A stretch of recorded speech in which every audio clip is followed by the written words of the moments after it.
Bonsoir Robert Ménard. Bonsoir. Merci d'être avec nous. Je suis content de vous retrouver. Eh bien, écoutez, le plaisir est partagé. Maire de Béziers, chaque dimanche avec nous. Bonsoir François-Olivier Gisbert. Ouais, il m'a dit aussi dans les coulisses qu'il était ravi. Écoutez, c'est un plaisir réciproque de vous retrouver aussi, tous les deux, éditorialistes, au point. Juste avant de vous entendre, messieurs, l'actualité, c'est bien évidemment ce qui est en train de se passer en Israël. Je voudrais vous montrer cette vidéo des 3 civils, des 3 otages, ex-otages, remises par la Croix-Rouge à l'armée israélienne dans la bande de Gaza. Elles sont recueillies par des soldates femmes. Voilà, on voit ces images fournies par l'armée israélienne. Évidemment, beaucoup d'émotions. Les 3 premières otages à être libérés dans le cadre de l'exécution de cette trêve, de cet accord conclu entre Israël et le Hamas.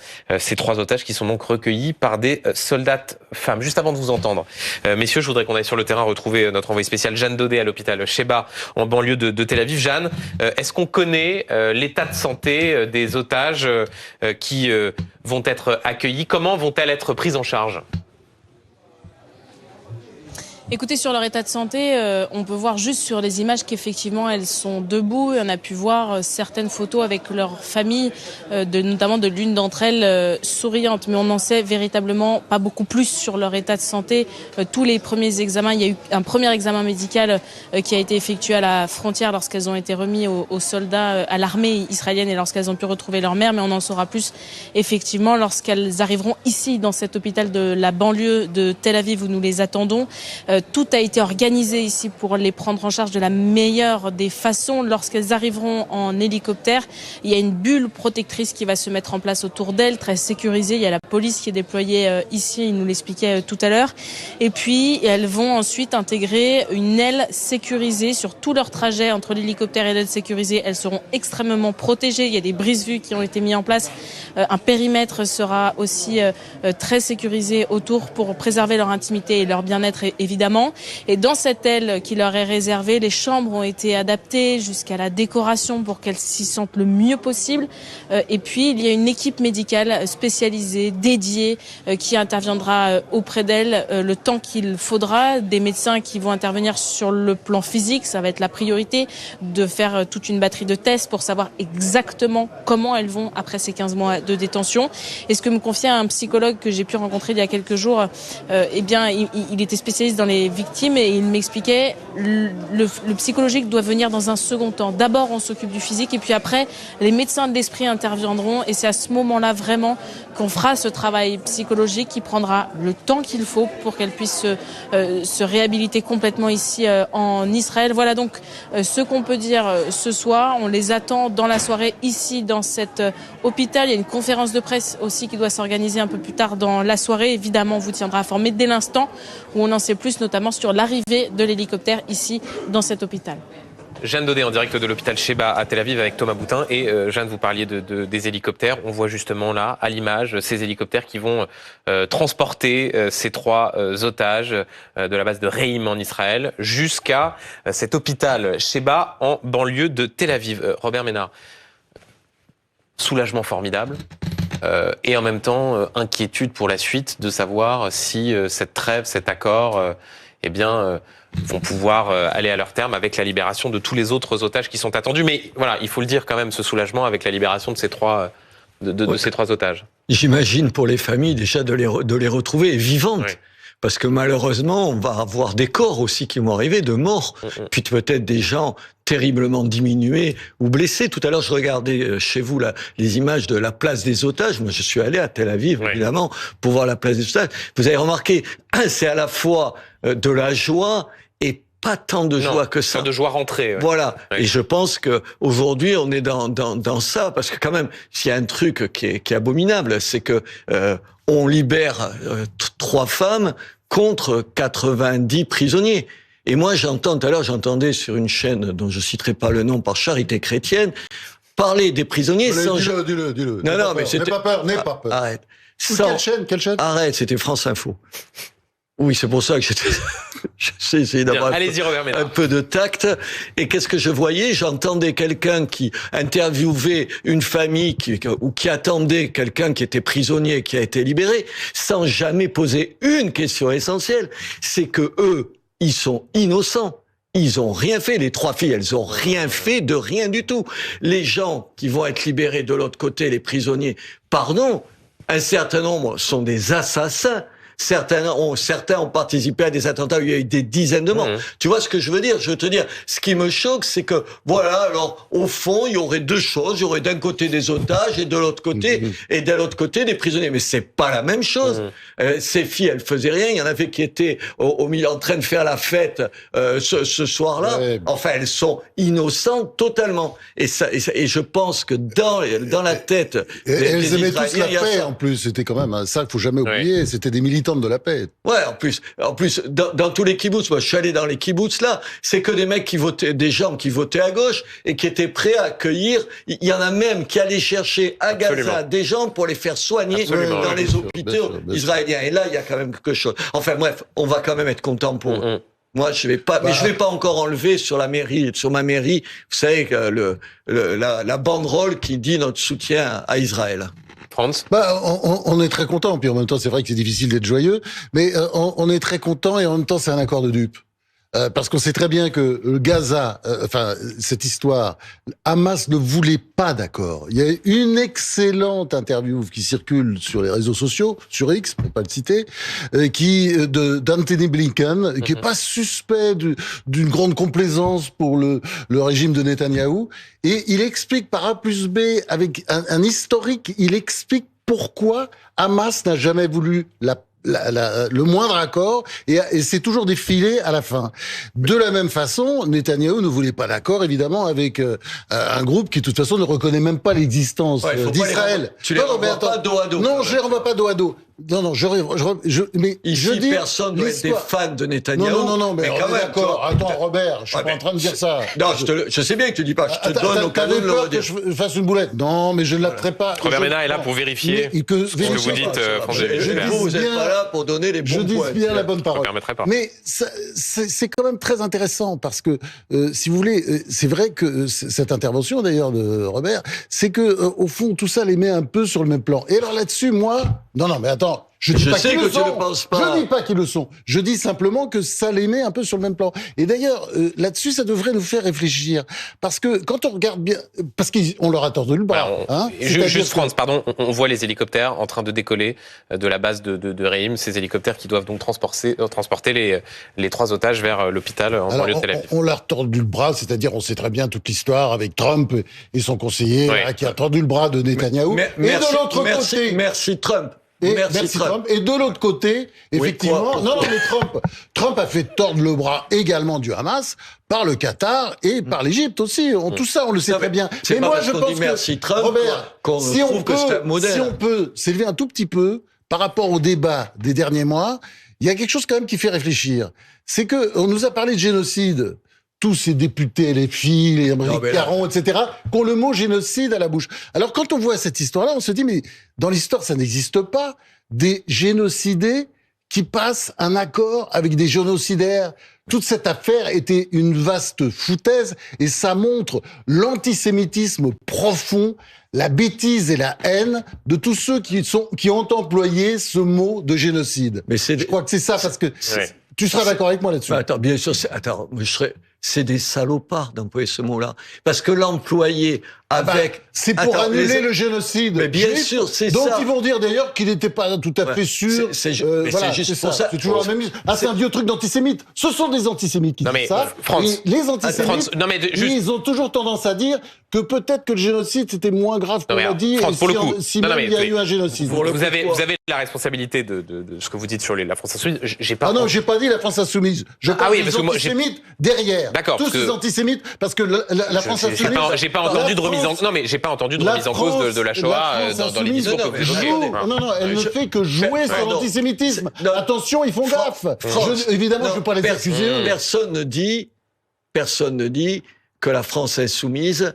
Elle nie le génocide juif. Personne ne le dit. Ce serait une absurdité, une monstruosité, un mensonge. Donc personne ne dit ça. Mais quand on parle de génocide par rapport à ce qui se passait à Gaza, et pardon, chez moi, t'as des mecs qui manifestent toutes les semaines en disant que je suis complice d'un génocide et tout ça. Enfin, tu le sais, ils manifestent partout. Ça, c'est dégueulasse parce que ça renvoie l'idée qu'au fond, c'est un peu la même chose. C'est-à-dire, ce qui se passerait là, ce serait la même chose. Attendez, la différence entre les situations, c'est qu'un génocide, c'est pour ça que tout à l'heure, je faisais la séparation entre un prisonnier et un otage, entre des assassins et des gens innocents. Quand tu emploies le mot génocide, c'est qu'il y aurait de la part d'Israël la volonté délibérée. Comme il y a eu de la part d'Hitler comme il y a les Juifs, comme il y a eu de la part des Turcs contre les Arméniens en 1915, comme il y a eu de la part des Hutus contre les Tutsis en Afrique à la fin du XXe siècle. Sauf qu'il c'est monstrueux. Autant de morts, ça te blesse, ça te touche. Tu as aucune envie. Ce matin, je voyais à la télé, alors je sais pas si c'est chez vous, ces flots de Palestiniens qui remontaient vers le nord, qui retournent chez eux. Moi, ça me laisse pas insensible. Tu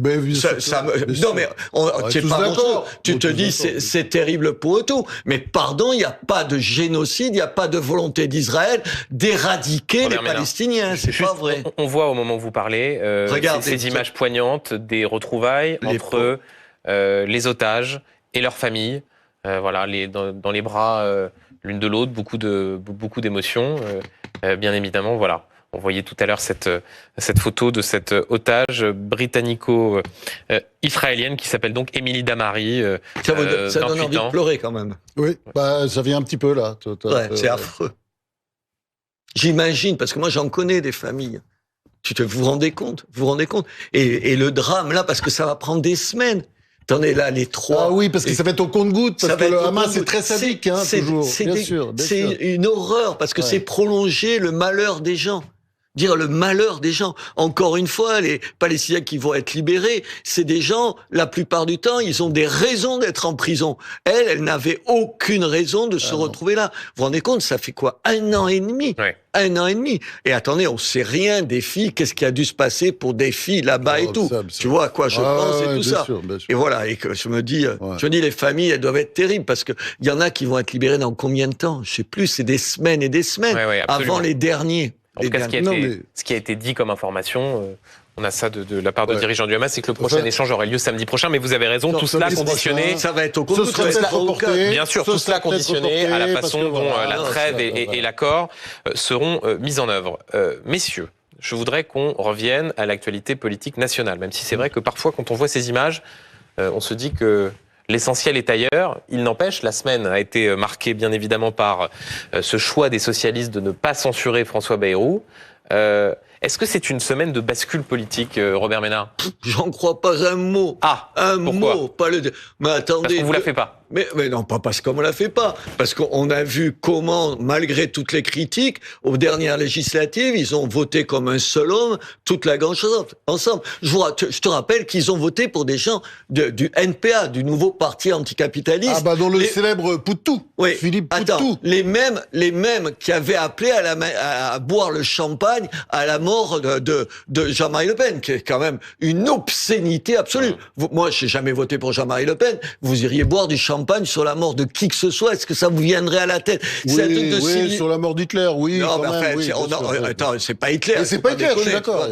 Et donc, pour répondre, pas un instant, moi je suis persuadé, mais enfin tu rigoles, mais je suis persuadé que demain il y a des élections, ils se retrouvent comme un seul homme. Ils auront. Mais pardon, Robert Ménard, mais attendez, mais je donne la parole dans un instant, François Gilbert, mais vous êtes un peu gonflé parce que tous les dimanches, je disais oui, mais quand est-ce que les socialistes vont s'émanciper de la France insoumise?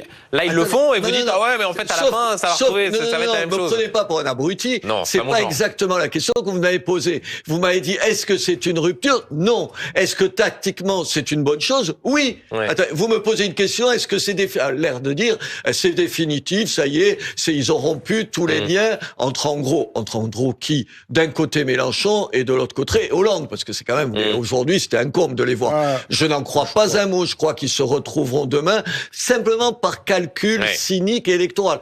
Est-ce que c'est une bonne chose qu'une partie de la gauche enfin montre qu'elle peut un tout petit peu penser, agir sans avoir totalement peur du grand chef inquisiteur qui leur dit voilà ce que tu dois faire, voilà ce que tu dois pas faire. Mais moi je suis content chaque fois qu'il y a un truc comme ça. Tout à l'heure j'entendais M. Moscovici, il va falloir savoir ce que ça coûte tout ça quand même. c'est une petite question et qui n'est pas une question sans importance. Franz, vous avez Non, je suis sans pas d'accord. illusion comme... Je suis pas d'accord avec Robert. Je suis pas d'accord avec Robert parce que je pense que c'est quand même le début d'un tournant. Il se passe quelque chose. Il va y avoir beaucoup de vaisselle cassée. C'est d'une mais attends. naïveté. Mais je suis pas naïf. Bien au contraire. D'abord, je pense j'ai aucune confiance dans la direction actuelle du Parti socialiste parce que ce sont, alors là, tu parlais de cynisme, ce sont des cyniques absolus. La preuve d'ailleurs, ils n'ont même pas été élus puisque ils sont proclamés vainqueurs avant même la fin des résultats. Enfin, c'est une magouille. Non, c'est pas la première fois.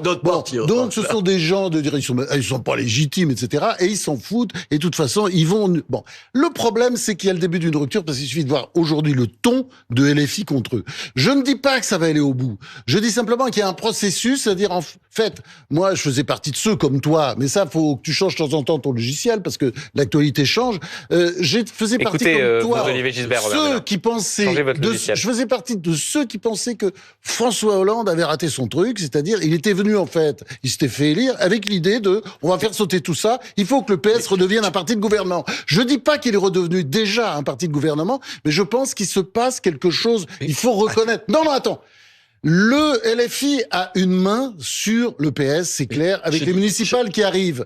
Mais le PS, de l'autre côté, a aussi une main sur LFI avec les législatives qui ne vont pas tarder. Donc, si tu veux... Je dis pas ça. La seule chose que j'essaye d'expliquer, c'est des gens dont la rhétorique finale, ce sera de dire « Attendez, il y a une chose qui compte, c'est lutter contre l'extrême droite. » Et ça...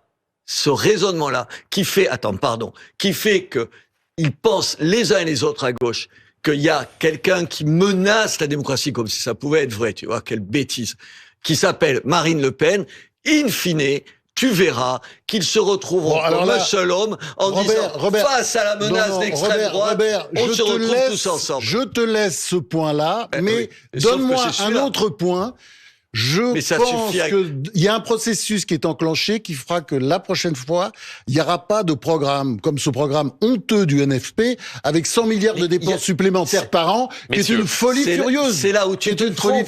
C'est là où tu te trompes. Ils n'ont pas besoin d'un programme commun. Ils ont juste une analyse commune qui dit tout sauf... Oui, mais là, ils avaient un programme commun. Et à ce prix-là, tu es prêt à toutes les alliances du monde. Écoute le monsieur. Merci. On l'écoute. Je vais essayer d'avoir un peu d'autorité.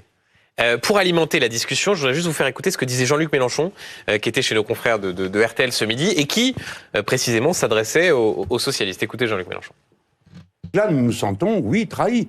Nous nous sentons meurtris par cette situation. Qu'allons-nous faire maintenant ? C'est une des grandes questions qui est posée, puisque le Parti socialiste, à l'évidence, comme l'a dit Éric Coquerel, n'est plus un partenaire. C'est un allié et encore de circonstance. On se sent trahi.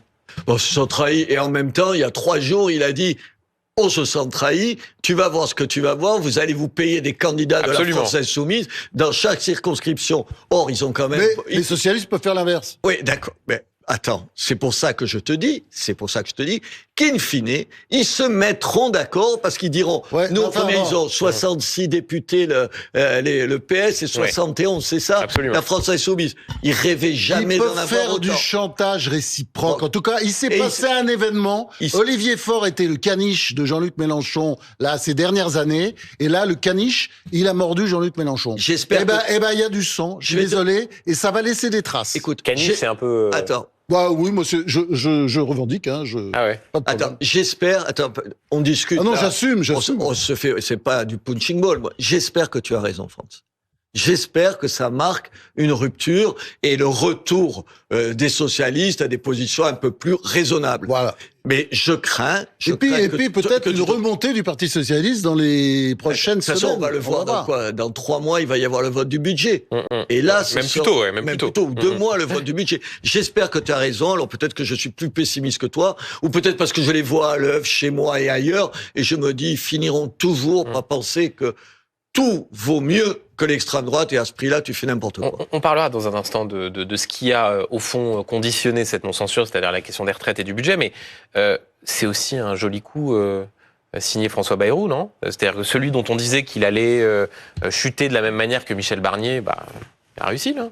Ah oui, non mais attendez, mais moi je trouve que c'est dans l'absolu c'est mieux. En gros, moi je sais pas quelle religion je me fais dans ce domaine-là, parce que tu te dis, d'un côté, il a cédé sur des choses sur lesquelles il me semble que c'était pas une bonne idée de céder. On va pas tous les 4000 enseignants. À la limite, tu disais, on va pas toucher aux enseignants, mais je vais en prendre 4000 dans l'éducation nationale, tous le tiers qui n'enseignent jamais. Sur ça, tu vois, sur ça, sur les 3 jours, il a cédé sur des choses dont il me semble que ça va coûter tellement d'argent qu'in fine, c'est un vrai problème. Et en même temps, si je suis honnête, j'essaye d'être honnête, de pas défendre, pas des partis. Essaie de l'être parce que là, tu l'es pas tellement. La situation est tellement catastrophique. Je peux finir ma phrase. La situation est tellement catastrophique que les petits rajouts qu'il fait, finalement, bon, c'est quelques gouttes dans l'océan de déficit et de problèmes que nous avons.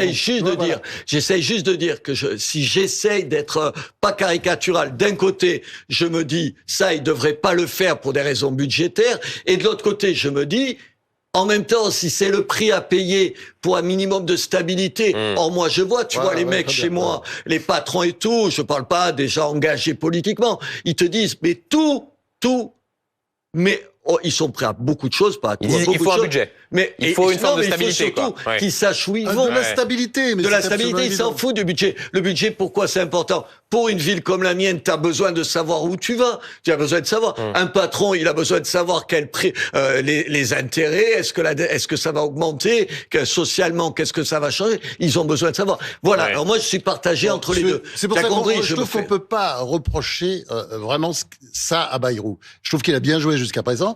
Il y a un seul problème, et ça, c'est un peu un test, c'est-à-dire si il canne complètement sur les retraites, et je crois pas qu'il cannera sur les retraites, parce que s'il canne sur les retraites, là, ça devient très dangereux. C'est-à-dire, il met la France en danger sur le plan financier. Il risque d'y avoir à tout moment, à ce moment-là, des attaques financières. Franz, qui est si attaché à la question de la dette publique, du déficit, vous dites les 4000 profs, l'allongement du délai de carence pour les fonctionnaires. Je n'ajoute pas qu'il est un peu contradictoire, mais parfois l'art du paradoxe. Non. Moi, je m'attendais à ce que vous me disiez, c'est un vrai problème. Non, je pense à la France. La France est dans une situation absolument catastrophique. Il n'y a pas de majorité. On a 3 blocs irréconciliables. Ça ne peut pas, on ne peut rien faire. On n'est même pas sûr que le budget sera adopté. Tout ça est affreux. Et donc, il faut trouver des solutions. Il faut trouver des voies, quitte effectivement à, disons, se crotter un peu, parce que c'est pas très joli forcément ce que François Bayrou a fait, même par rapport à son propre discours à lui. Mais simplement, c'est aussi ça la politique. C'est savoir faire de temps en temps des compromis, et on dira des compromissions, si vous voulez. C'est quand même quelqu'un qui a toujours dit que les problèmes de budget, d'argent et tout, c'était essentiel. Oui. Moi, à la limite, j'allais employer un mauvais mot. Je passerai là-dessus si, dans le même temps, moi, il y a un truc qui m'a profondément choqué, parce que ça coûte rien et que je trouve que c'est pas bien. C'est la loi sur la fin de vie. En plus, il pense qu'il faut pas de loi. Il l'a dit 20 fois. Que pour faire plaisir à la gauche. Il est dit, on devrait... Et peut-être à Macron aussi. Oui, attends.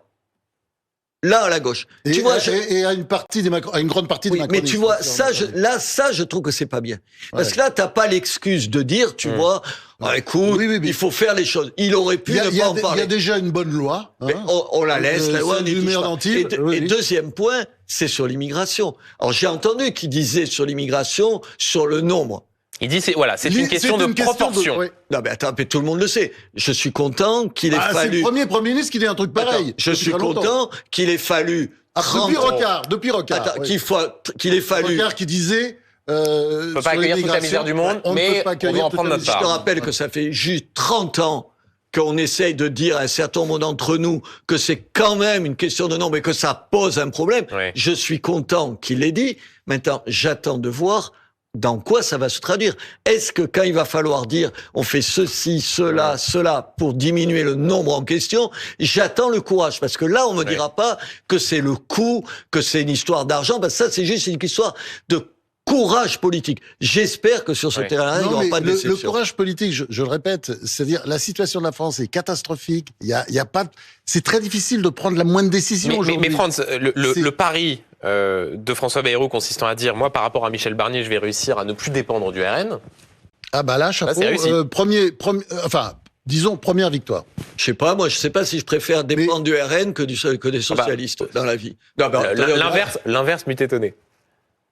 C'est débile de me dire ça. Je dis pas, est-ce que ici je fais un panégyrique du Rassemblement national? Non. Moi, je suis exaspéré, je le dis 10 000 fois, ça sert à rien, d'ailleurs, je sais pas pourquoi je le répète, que je continue à penser que c'est pas un parti de fachos, dangereux, d'extrême droite et tout. C'est pas le sujet. C'est pas le mais bien sûr, sujet, c'est le sujet. C'est quoi? C'est pas le sujet. C'est parce que Bayrou commence tes ex-copains de gauche, c'est ce qu'ils pensent. C'est ce que Bayrou essaie de construire quelque chose avec les socialistes. Il y a quelque chose qui se passe, tu vois. Mais moi, alors reconnais les trucs. Attends, après. mais je préfère Marine Le Pen à Fort, pardon de m'écrire. Tu sais pourquoi? Voilà, donc j'avais raison. Mais attendez, sur 2 questions, pas sur les questions économiques. Oui, sur l'immigration. Oui, sur la sécurité. Enfin, tu veux que je te dise que les socialistes que je me paye, moi, et que tous les maires se payent, ou dès que tu leur disais, on va mettre une police municipale, c'est des shérifs, ils vont menacer nos libertés, les caméras. Oh, il y a quand même des bons élus socialistes. Stéphane Le Foll au Mans. Il va me Michael Delafosse à Montpellier, Carole Delga. Mais arrête de faire quoi, Delafosse, tu veux que je te dise ce qu'il a dit avant qu'il soit? Vous avez vu que ce soir, Franz-Olivier Jospert est le porte-parole de la social-démocratie. Il y a des découvertes à l'antenne. Ça va pas durer. Il y a des découvertes à l'antenne, quand même. Attends, c'est des gens, c'est le réel qui leur a pété à la gueule. Alors, ils se disent maintenant, quand même, c'est compliqué que de dire qu'une caméra de vidéosurveillance c'est une atteinte aux droits de l'homme. Mais ils l'ont dit pendant des années. Oui, bien sûr. Bien sûr. Mais ils ont été débiles. On est d'accord. Ils nous ont pourri la vie. Moi, ils m'ont pourri la vie comme maire pendant des années. Mais ça change. Ils sont pas tous pareils. Ils sont pas tous débiles. Bien. Un mot, comme promis, sur la question des retraites. On a eu la première réunion de ce qu'on appelle le conclave, vendredi matin, avec les partenaires sociaux. C'est une question que je posais tout à l'heure avec Pierre Moscovici et les 2 invités qui étaient là. Comment est-ce qu'on peut imaginer une seule seconde qu'entre des personnes qui pensent de façon aussi diamétralement opposée, quelque chose puisse en ressortir? Je sais pas. C'est peut-être le miracle du conclave. Le mot est peut-être choisi à dessein. Oui, d'ailleurs, il plaît pas à certains syndicats qui trouvent que la connotation religieuse est trop présente. Peut-être. Avec Bayrou, ils vont déguster. Je sais pas, vous avez vu le film Conclave, là? Qui sort en ce moment sur les écrans, vous l'avez pas vu. La fin est débile profonde, tu sais, c'est dans l'air du temps. Enfin, je vous raconte pas la fin. Mais non, mais sinon, ça gâche tout. Mais il y a 90% du film, tu vois, sur un conclave, justement, l'élection du pape, qui est incroyable. Et quand tu vois le film, tu te dis, finalement, tout est possible. Parce que tu vois comment ça se passe. Oui, mais à la fin d'un conclave, il faut forcément un pape. Alors que là il faudrait forcément un accord ou pas. Voilà, là, il peut ne pas y avoir d'accord. Là, il peut ne pas y avoir. Non, c'est vrai que quand moi, enfin, j'en sais rien, chanteur, je suis pas spécialiste de ces questions-là. Vous, oui, mais nous, modestes dedans, moins que vous. Non, mais tu vois les prises de position au départ, ils sont d'accord sur rien, quand même. Sur rien. Tu te dis comment ils peuvent se mettre d'accord. C'est ça ou c'est on gagne 3 mois de temps et c'est mieux. Ça nous permettra de nous reposer la question. Moi je crois pas qu'il est d'accord et je pense qu'il vaut mieux pour la France, pour l'avenir de la France évidemment, qui est pas d'accord. Je pense que aussi ce que fait Bayrou là, on voit bien il a commencé dans son discours de politique générale à faire de la pédagogie. C'est-à-dire à expliquer aux Français que voilà, c'était compliqué avec cet endettement, on peut pas faire grand-chose, etc. Et il y a un deuxième moment de pédagogie là. Ce sera certainement l'occasion de ce conclave. Franz, je vous coupe une seconde. On voit l'image de l'hélicoptère de l'armée israélienne qui est en train d'atterrir à l'hôpital Sheba en banlieue de Tel Aviv. Là elles sont précisément dans l'hélicoptère. Écoutez, on n'a pas toutes les informations. En tout cas, ce que l'on sait, c'est que l'hélicoptère a décollé de la base de Reim. Et on voit toutes ces on voyait les images tout à l'heure, voilà, c'était la base exactement. militaire. Et on voit tous ces téléphones portables qui sont en train de filmer et cet hélicoptère qui devait transporter, donc selon toute vraisemblance, les 3 otages qui ont été libérés. Le bonheur que ça doit être. Ouais. Et donc on va suivre bien évidemment ces images alors que cet hélicoptère vient d'atterrir et que l'on voit toutes les réactions politiques, bien évidemment, des dirigeants européens. Oui, c'était le commentaire que je faisais au début et qui fait relativiser par rapport aux vicissitudes de la politique nationale. Ouais. C'est quand même 10 fois plus important, quand même. Il se joue là, parce qu'il se joue là quelque chose qui est pas que pour les Israéliens, qui est pour nous. On est dans l'humain, ouais, bien sûr. Moi, je me sens de cœur profondément avec ces otages-là. Je suppose toi pareil, avec ces familles-là. Pareil, évidemment. Mais c'est ça. C'est quand même eux, nos amis. C'est pas il y a pas, on renvoie pas dos à dos. Il y a d'abord des salauds en face qui ont fait ça. Puis ces filles, elles sont pour rien dans cette histoire-là. Alors que l'on a vu il y a quelques instants des individus sortir de cet hélicoptère, visiblement en tenue militaire. Voilà. On continue bien sûr à suivre ces images en direct, alors que je le rappelle, les 3 otages dont on a vu les photos tout à l'heure, qui sont en bonne santé avec leur mère, nous dit-on, et qui doivent être soignés à l'hôpital Sheba en banlieue de Tel Aviv pour bien précisément faire un bilan sur leur état de santé. Comment tu dois sortir d'un calvaire pareil? Vous imaginez-vous 2 minutes, tu vois? Parce que c'est pas une prison avec un jugement. Ça dure toute la vie. Sur le plan physique, sur le plan psychologique, ouais, tu dois pas en sortir. C'est comme pour les déportés, c'est toute la vie. Voilà. Après. Toute la vie. Voilà, on pensera. On vit avec ça toute la vie. On continue à suivre ces images avec des allers-retours effectivement singuliers entre la politique étrangère et... c'est pas grave, on assume. Mais c'est juste, je pense qu'on arrive maintenant, pour terminer la phrase tout à l'heure, c'était... Il y a un deuxième moment de pédagogie qui va arriver après le cours très intéressant de Bayrou sur la dette. Priorité au direct, Franz-Olivier Gilbert. Mais je vérifierai d'Israël jusqu'aux États-Unis, on voit celui qui va succéder dans quelques heures désormais au président des États-Unis, Joe Biden, Donald Trump, qui vient au cimetière d'Arlington déposer une gerbe sur la tombe du soldat inconnu. On le voit accompagné de celui qui va devenir vice-président des États-Unis, J.D. Vance, voilà Donald Trump, alors que la cérémonie d'investiture aura lieu demain, cimetière d'Arlington en Virginie, à quelques dizaines de kilomètres de la capitale fédérale, Washington. D'ici un mot, messieurs, sur, là pour le coup, ce qui va indéniablement représenter un basculement pour le monde, le retour de Donald Trump dans le bureau ovale. Est-ce qu'on est prêt, Robert Ménard? Est-ce que les Européens sont prêts? Je ne sais pas s'ils sont prêts, mais il va falloir être prêt, parce que quand même, tu peux dire ce que tu veux. Moi, je veux dire, il y a une vulgarité chez Trump qui me sort des yeux. Il y a une espèce de capacité à mentir, tu vois, parce qu'il ment quand même. Comme un arracheur de dents. Ouais, voilà, avec un aplomb et tout. En même temps, oui, tu rigoles, mais en même temps, quand il a dit au Hamas, ce sera l'enfer s'il n'y a pas des otages, ils ont eu peur. Tu vois, quand comment il s'appelle, je sais plus comment il s'appelle, celui qui sera son ministre des Affaires étrangères va à Jérusalem ou à Tel Aviv et il dit Shabbat ou pas, on va discuter, on va se mettre d'accord. Qui est l'envoyé spécial de Donald Trump. C'est pas le même. Non, mais quand même, tu te dis une espèce. Alors, à la fois, il y a de la vulgarité, mais en même temps, il y a une espèce de poigne, de capacité à taper du poing sur la table et à faire que ça débloque une situation. Et je pense que les 3 filles dont on a vu là qu'elles étaient libérées, elles le lui doivent en partie. Je dis pas qu'elles doivent rien à Biden, je m'en fous de ça. Mais elles lui doivent quelque chose quand même. Je vous donne la parole dans un instant, Franz-Olivier Gisbert. Juste avant, je veux qu'on aille retrouver notre envoyé spécial Thierry Arnaud, qui suit précisément ces quelques heures qui précèdent l'investiture de Donald Trump. Thierry, Donald Trump qui est en train en ce moment même de déposer une gerbe sur la tombe du soldat inconnu à Arlington. C'est en quelque sorte le début de ces heures qui vont conduire Donald Trump à son investiture demain pour rentrer enfin au bureau ovale et prendre la suite de Joe Biden.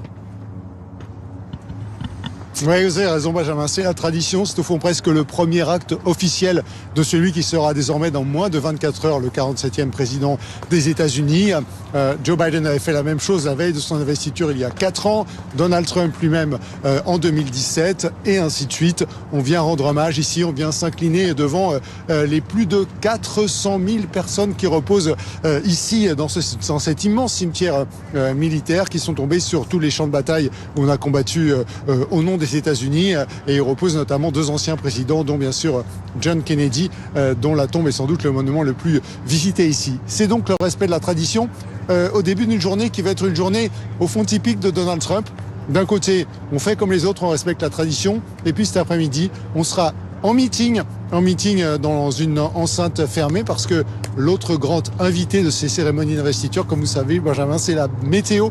Il fait déjà bien froid ici à Washington. On sera dans des températures nettement négatives demain, et donc au lieu des marches du Capitole, il prêtera serment sous la coupole, le président américain, avant de se rendre à une parade qui sera elle aussi assez largement réduite dans cette même enceinte où il tiendra son meeting tout à l'heure, le stade de basket qui s'appelle l'enceinte Capitol One ici à Washington.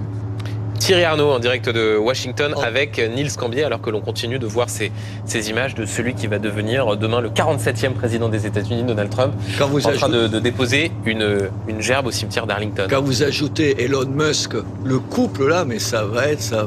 Enfin, ça va pas durer non plus, faut pas être dupe. Ah bon? La bataille des égos, d'ici un an, c'est fini cette histoire. En sachant qu'il y a déjà des accords sur la question de l'immigration, parce que les deux hommes sont loin de penser la même chose sur la question migratoire. Plein de sujets, et puis Musk il s'en fout, il est là, il s'amuse, il va repartir. C'est comme ça. C'est pas le couple de l'année. Est-ce que j'ai dit que c'était le couple? Je dis que les deux qui arrivent là, l'Europe, la question que vous posiez, c'est est-ce que l'Europe est prête? Merci de revenir à la question que je pose. Vous posez question, on essaye d'y répondre quand même. Quand tu prends les deux... je vais essayer de répondre après, alors. Non, mais quand tu prends les deux, t'imagines l'ouragan sur ça. Regardez sur Internet, sur les réseaux sociaux. Les mêmes mecs qui trouvaient, notre classe politique, là, tout entière, qui trouvaient que Twitter, c'était génial, qu'en gros, il leur semblait que c'était plutôt à gauche. Maintenant que c'est Elon Musk et le chef de l'État et Trump, ça y est, ils veulent plus y aller. La Ligue des droits de l'homme qui te dit, il faut se tirer de là, c'est indigne. Un ministre qui te dit... c'est idiot. Non, mais là, arrête, tu as honte pour eux, honte pour eux. Tout ça est absolument grotesque. Ben oui, ils sont grotesques. Et c'est ça l'Europe. Pourquoi c'est grotesque? Parce que, attendez... Vous savez ce qui est grotesque? Non, mais je vais vous dire, le sujet, c'est quoi? Non, mais attends, le sujet sur l'Europe, parce que c'est fondamental. Et on va parler de X. On est là à pleurnicher sur cette histoire de X, tout simplement, ce qui reprochait à Elon Musk, c'est d'être contre la censure. Avant, il y avait une censure, il y avait une wokisation du système. D'ailleurs, vous vous souvenez très bien de cette formule géniale de Musk, pour le coup, Wokipédia, à propos de Wikipédia. Oui. C'est Wokipédia, bien entendu, il suffit de lire n'importe quelle fiche Wikipédia que tout le monde utilise comme un dictionnaire. C'est woke, c'est en fait l'ultra-gauche qui fait ses fiches et les gens les utilisent. Bon. Et là, il y a jamais eu de protestation sur Wikipédia. En revanche, sur X, à partir du moment où Musk commence à sortir la tête, t'imagines, c'est un réac. Non mais pardon, alors attendez. Non, mais tout ça, et je vais vous dire le vrai sujet. Attendez. Non mais qu'est-ce qu'elle doit faire, l'Europe, elle doit faire le rapport Draghi. Voilà. Priorité au direct. Oui. Alors que les otages israéliennes, les 3 otages israéliennes libérées, sont en train de descendre de cet hélicoptère avec effectivement ce paravent que vous voyez pour couvrir ces images. Afin que l'on ne voit pas ces otages, des otages qui sont donc bien présentes dans cet hélicoptère qui a atterri à côté de l'hôpital Sheba. On voit ici ce qui ressemble à une ambulance récupérer ces 3 otages dont on nous dit qu'elles sont en bonne santé. On a vu les images tout à l'heure. Elles ont pu voir leur mère.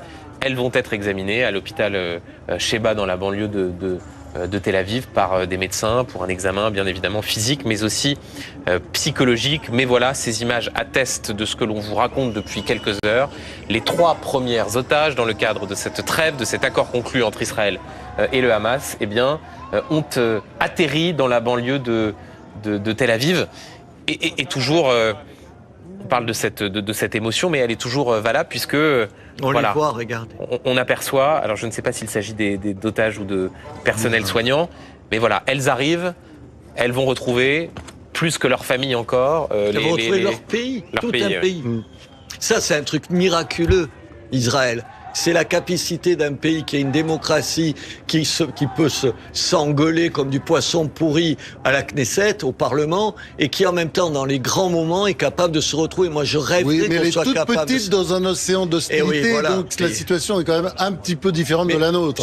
Sur l'Europe, vous savez ce qui m'attriste, moi, c'est que longtemps, l'Europe, on a été le lieu de la créativité, de l'invention. On a inventé tellement de choses, on était le centre du monde. Aujourd'hui, l'Europe, c'est quoi? Les inventions, elles se font ailleurs. Les grands... Attends, quand tu regardes les brevets, je regarde pas ça. Je regarde tout ce qui concerne, en gros, les réseaux sociaux, tout ce qui concerne l'espace. Nous, ici, sur les réseaux sociaux, on les invente plus. Ce qu'on invente, c'est la capacité à encadrer ça. C'est-à-dire qu'on fait les règlements quand d'autres inventent les choses. Ouais. Et ça, je trouve ça triste. Alors que l'on voit cette qu'en Israël, on est dans un lieu où on invente cette nouvelle technologie. Et une deuxième camionnette qui vient et toujours ce paravent pour éviter que les caméras puissent capter les images des otages. Je fais le lien avec l'image de Donald Trump juste avant, en train de déposer une gerbe au cimetière d'Arlington. Donald Trump, il a fait campagne en disant « Moi, je vais régler en 24 heures le conflit à Gaza et la guerre en Ukraine. » Il faudra peut-être attendre un peu plus de 24 heures. Oui, mais ça, c'est pas le sujet. Non. N'oubliez pas que Donald Trump, il a fait campagne. Notamment, il y a une nostalgie américaine aux États-Unis. Moi, je suis pas du tout extatique devant Trump comme Robert, hein, c'est clair. Mais non, je suis pas obligé de François Bayrou. T'es complètement là, t'es en transe quand tu parles de Trump. Mais non, moi, je suis pas du tout en transe, franchement. Mais en même temps, il faut reconnaître. Tu dis des conneries de temps en temps, c'est plus grosse que toi. Il faut reconnaître que sur la politique étrangère, il n'a pas fait de guerre. Il n'y a pas eu de guerre. Et c'était un de ses thèmes de campagne. Et il veut montrer que voilà, on peut faire la paix par la force. C'était le grand slogan de Reagan, hein, d'ailleurs, de Ronald Reagan, son prédécesseur, le 40e président des États-Unis. Donc son plan, c'est ça. Et il y a un deuxième point important. C'était l'économie. Là, ça rejoint l'Europe. Les gens se souviennent qu'il aurait sans doute été élu aux États-Unis, après son premier mandat, parce qu'il était très populaire et que le Covid est arrivé. Il a très mal géré tout ça. Tout ça s'est très mal terminé. Et Biden est arrivé. Et il aurait très bien pu réussir parce qu'il y avait une espèce de boom économique. Ce qui est à craindre, on voit très bien d'ailleurs, parce que c'est dans son discours, et d'ailleurs le fait que Musk soit à ses côtés là-dessus, c'est qu'ils sont complètement dans la nouvelle technologie, les biotechnologies, le numérique, etc. Et c'est ce qui est désolant, si vous voulez. Et là, je rejoins Robert. C'est que là, on pleurniche sur X ou toutes ces bêtises, parce que ça, c'est l'Europe, en train de se plaindre, et alors qu'on a en main le rapport Draghi. Oui. Le rapport de Mario Draghi qui apporte des solutions de relance pour l'Europe. Juste Robert Ménard, alors qu'on vous redonne cette information, les otages libérés sont arrivés à l'hôpital. Sur la question d'Elon Musk, de X. Pardon, mais vous dites Wikipédia, personne n'a rien dit, la X, tout le monde dit quelque chose. On a quand même un milliardaire, l'homme le plus riche du monde, proche de Donald Trump, qui assume ouvertement de s'immiscer dans les élections allemandes, qui dit des horreurs, des insanités sur le Premier ministre britannique. Ça, c'est pas... Enfin, pardon, j'ai pas entendu le patron de Wikipédia faire la même chose. Oui, alors, je sais pas. Moi, c'est comment il s'appelle, Pigas, Mathieu Pigas, qui explique... J'étais sûr que vous alliez le dire. Non, mais attendez. Non, mais on est... Pardon, mais on peut pas exactement comparer l'influence de Mathieu Pigas à celle d'Elon Musk. Bien sûr, parce qu'on est un petit pays par rapport aux États-Unis. Mais c'est incroyable que des gens... un point, là, pour une fois. Attends, que des journalistes... Là, tu marques un point. Attends, tu vois, c'est les journalistes... Pour une fois. Arrête. Les journalistes qui viennent donner des leçons à la presse américaine qui, elle, dépendrait de l'argent, c'est vrai que les gens qui possèdent tous les médias, y compris ici même, sont des gens qui n'ont jamais d'influence sur les rédactions. Et quand Mathieu Pigas, vous savez, je prends un exemple qui est pas vous. Quand Mathieu Pigas dit « Ah, mais moi, pour préciser pour les gens, un des actionnaires du Monde, vous savez, le journal de référence, qui dit... Qu'est-ce qu'il a dit? Il a dit... les guillemets. Non, il dit, j'ouvre, j'entends que les journaux qui m'appartiennent en partie, combattent contre la droite radicale. Et là, ça choque personne. Mais moi, je serai au Monde, je démissionnerai. Robert Ménard, pourquoi il donne des leçons? C'est pour ça que t'es pas embauché. Pardon, mais c'est pas la même chose pour un actionnaire d'assumer une orientation politique idéologique et pour une personnalité comme Elon Musk de s'immiscer directement dans un processus électoral. Pardon. C'est très clair, je vais vous dire. C'est très clair. Alors cette affaire, il y a une lecture à faire. Et ma lecture, elle est très simple. Ma lecture, elle est très simple. Elle est très simple. Il n'y a pas besoin d'informations pour ça. Parce qu'on voit que Trump a finalement laissé faire. Et en fait, à mon avis, il est à l'origine. C'est-à-dire, c'est un règlement de compte. Règlement de compte avec le Premier ministre britannique qui a tenu, lui et ses ministres, d'ailleurs, des propos horribles contre Donald Trump, sur Donald Trump, néo-nazi, etc. Allez, tu te prends ça dans la gueule dès l'élection. Et même chose pour les Allemands. C'est-à-dire, c'est une sorte de... Voilà, si vous voulez, ces gens-là ne peuvent pas se plaindre d'en avoir reçu plein la gueule quand quand ils ont insulté le futur président des États-Unis, ancien mais futur, et il n'a peut-être pas prévu le coup, en le traitant de néo-nazi. Voilà, juste Robert Bernard, je vous donne la parole dans un instant. On a entendu il y a quelques instants, alors que vous voyez toujours ces ambulances arriver, les applaudissements de ceux qui attendent, et voilà, vous voyez ces images, qui attendent les 3 otages libérés qui sont arrivés à l'hôpital. Il y a quelques instants, vous voyez ces images de cet hélicoptère qui avait atterri de la base militaire de Reim jusqu'à l'hôpital Sheba à Tel Aviv. On voit donc voilà des drapeaux israéliens et eh bien ceux qui attendent ces 3 otages avec leur téléphone portable et qui eh bien crient des vivas, applaudissent pour effectivement se féliciter du retour de ces otages. Robert Ménard. Non mais attendez, c'est le 2 poids 2 mesures qui me sidère. Quand Elon Musk, oui, il dit un certain nombre de choses sur la politique et les hommes politiques et les élections en Europe. Mais quand c'est George Soros, moi j'ai eu affaire à George Soros parce que figurez-vous même, pour plaider ici, quand j'étais patron de Reporters sans frontières, il nous aidait financièrement. Tu vois, donc je sais. L'argent n'a pas d'odeur. Hein. Attends. À ce niveau-là, non, on avait raison de prendre l'argent de Soros. Quand George Soros intervient au moment du Brexit, finance des campagnes contre la sortie de la Grande-Bretagne de l'Europe, mais j'ai jamais entendu ici quelqu'un dire quel scandale quand même ce milliardaire américain, tu vois. Mais de quoi je me mêle? De quoi je mêle? Enfin attends, tu aurais pu lui reprocher aussi d'avoir beaucoup joué beaucoup d'argent sur la faillite grecque. Oui, non mais parce que là, il s'est bien frais avec la faillite grecque. T'as compris? Je prends un exemple même d'intervention politique. Je sais comment il aidait un certain nombre de gens et tout. Là, ça choque personne. C'est-à-dire, ça choque quand c'est un mec comme Musk, qui est un type de droite assumé, qui fait un certain nombre de choses. Moi, je défends pas libertarien, attention, c'est pour ça que ça va pas coller très longtemps avec Trump. J'ai pas dit ça. Je défends pas tout ce qu'il dit et tout ça. Je dis juste qu'il y a quand même une capacité à avoir des hauts-le-cœur sélectifs dans la gauche française et dans la classe et dans les journalistes français qui de temps en temps, tu te dis, ils sont tombés sur la tête. C'est un euphémisme. Et toujours ces images en direct, messieurs. Regardez de ces téléphones portables, photographes qui tentent de capter ce qui apparaît comme étant l'ambulance qui transporte ces 3 Il en reste 90 otages, quand même. Et il en reste 90. Exactement 90. Avec, dont et on le au répète, moins une trentaine dont on pense qu'ils sont morts. Absolument. Vous vous rendez compte quand ils vont ramener des corps dans les familles, au lieu de ramener des femmes qui sourient comme ça, vous vous rendez compte ce que ça va être? Et on voit effectivement l'émotion de ceux qui sont en train d'attendre ces convois. On rappelle que tout cela est conditionné effectivement à la bonne exécution de cette trêve, de cet accord, et que le passé a pu le démontrer. Il suffit de pas grand-chose pour que tout cela puisse capoter et que les hostilités reprennent. Oui, puis Hamas aime bien faire durer le plaisir. C'est clair, on va pas se raconter de blagues, c'est toujours comme ça. Et de toute façon, Hamas ne respecte pas les accords.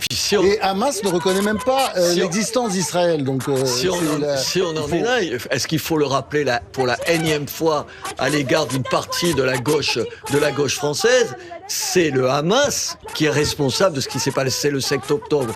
C'est pas d'eux qui s'agressent comme ça. C'est le Hamas. Ce sont pas les Palestiniens, d'ailleurs, il faut toujours dire. C'est bien le Hamas. Le Hamas. Quand je suis allé, les Palestiniens, ils sont pris en otage aussi. Ils ont été pris en otage par le Hamas. On le dira jamais assez. Je vais quand même te dire quelque chose. Quand je suis allé au sud d'Israël, dans les kibboutz, il y a quand même des gens qui me disaient, les habitants du kibboutz, qui étaient sidérés, qui disaient que oui, il y avait les militants du Hamas, qui étaient accompagnés par des gens qui les connaissaient eux, qui étaient dans les kibboutz, qui travaillaient dans les kibboutz, et qui leur disaient, ça, regarde, là il y a une famille, là il y a une famille. C'est ça qui les blessait, t'as compris, au-delà de tout. Des gens avec qui tu pensais que jamais ils feraient ça.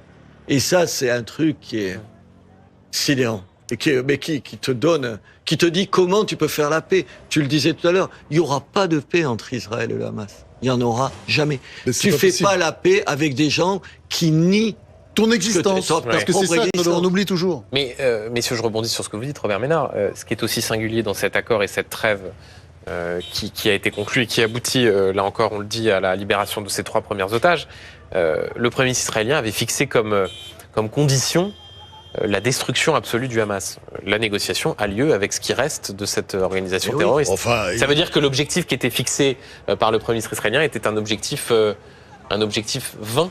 Non. Enfin, vous savez très bien que ça repousse dès que c'est détruit, le Hamas. C'est sûr qu'il est dans un état absolument pitoyable. Je suis pas sûr que c'est pour ça qu'à un moment donné, il fallait aussi que ça s'arrête. Je suis pas sûr que quelques semaines de guerre et de bombardements supplémentaires auraient vraiment éradiqué complètement le Hamas. Ce n'est pas possible d'éradiquer complètement le Hamas. Et puis, il y a la victoire, c'était pas que le Hamas, pardon.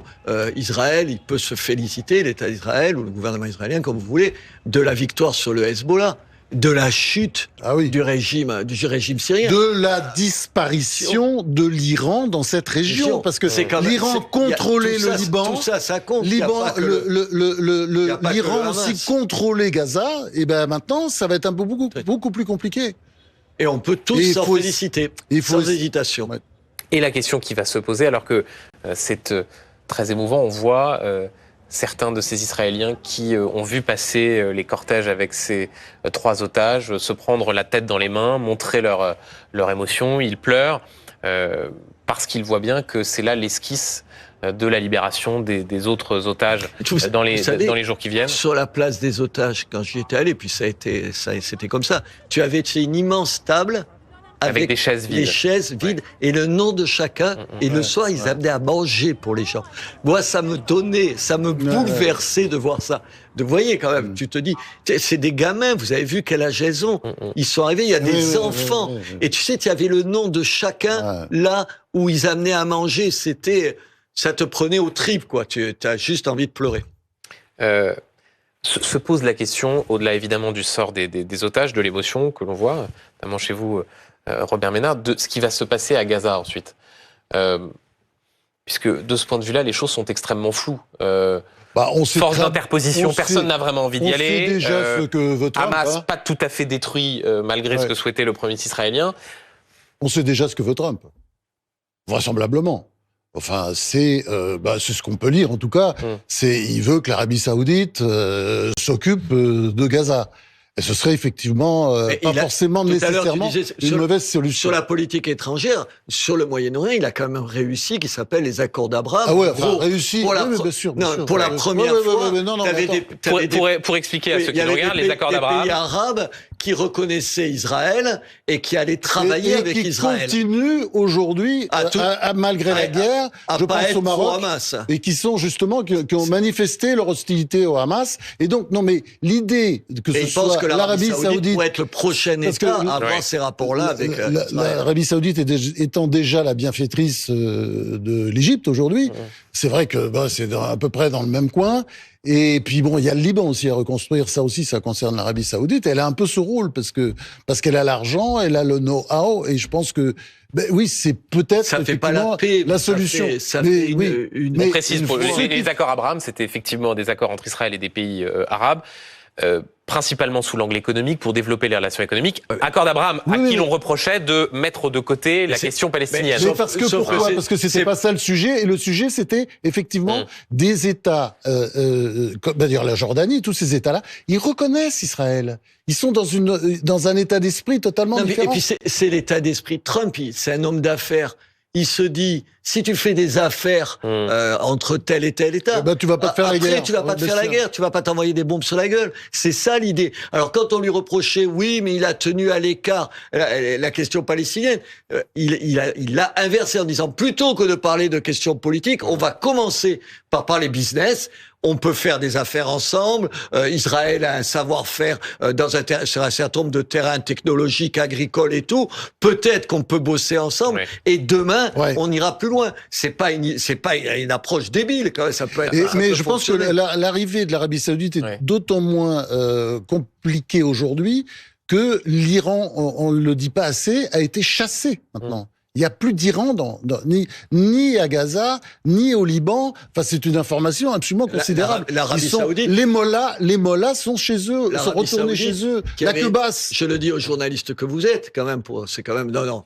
On va quand même dire 2 minutes. Vous vous rappelez, ils étaient allés arrêter un de leurs opposants journalistes en Turquie. Ils l'ont découpé en rondelles. Ils l'ont dissous dans des produits pour le faire disparaître. C'est quand même un régime assez sympathique. Oui, on parle effectivement l'impact et de l'influence de Donald Trump sur les affaires du monde. Donald Trump qui s'est effectivement vanté d'avoir participé à la conclusion de cette trêve, de cet accord. C'est vanté, il l'a fait. Oui, Joe Biden, quand une journaliste lui pose la question et qu'on lui dit à qui l'on doit cet accord, est-ce que c'est à Joe Biden, à vous ou à Donald Trump, il se retourne en disant c'est une blague. Oui, d'accord, mais ça c'est sûr. Manifestement, quand on écoute tous vos confrères, les deux ont participé, ils ont même bossé ensemble. Et franchement, tant mieux. Je le répète, j'en parlais tout à l'heure, son secrétaire d'État, Anthony Blinken, c'est vraiment un personnage important. Il a forcément joué un rôle considérable. Oui, un tout petit mot sur le secrétaire d'État de Joe Biden. Un tout petit mot sur Donald Trump et on continue à voir ces images très émouvantes. Malgré l'agenda politique et diplomatique de Donald Trump qui ne va pas être spécialement sympathique vis-à-vis ni des Français ni des Européens, on voit des responsables politiques, Robert Ménard, qui affluent à l'investiture demain. Et pourquoi tu n'y es pas d'ailleurs? Sarah Knafo, Marion Maréchal, une délégation du Rassemblement National. Je lui réponds comment je sais pas. Mais t'aurais dû y aller. Tu obligé de répondre. Bien sûr que je. Non mais est-ce que c'est pas étonnant de voir ces responsables politiques qui se précipitent pour assister à l'investiture de Donald Trump? Moi, je serais très très prudent parce que sur le terrain économique, on va en prendre plein la gueule. Moi, j'attends qu'un certain nombre de gens qui y sont allés, tu vois, je parle de chez moi, tu vois, les viticulteurs, ils vont se prendre des taxes. Je dis ça parce qu'il l'a déjà fait. Tu iras expliquer aux mêmes viticulteurs que les taxes, c'est pas bien, mais t'es allé fêter la victoire de Trump. Je leur souhaite bien du courage. Je leur souhaite bien du courage. Merci beaucoup, Franz-Olivier Gisbert, Robert Ménard, d'avoir participé à ce duel du dimanche.